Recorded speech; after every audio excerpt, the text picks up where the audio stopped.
Hey everyone, welcome back to Skills Academy. In this video, we'll see how to transfer money from Western Union to GCash. Follow these simple steps.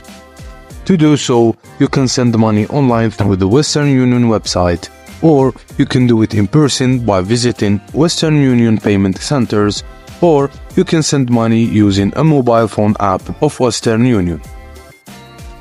As a recipient, you must have a fully verified GCash account to claim the money from Western Union.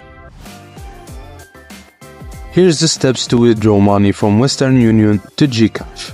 Open your GCash app on your mobile device. Click on Cash In under the Remittance section. Select Western Union as the remittance option. Enter the exact amount of the remittance to be received. Provide your 10-digit MTCN, Money Transfer Control Number, which you should have received when the sender completed the transaction. Type your country of birth, and this information is required for verification, and then clicking the Next button.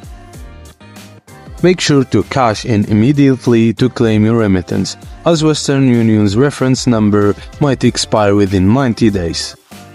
On the confirmation page, review the details of your transaction. Click the Next button to confirm the transfer.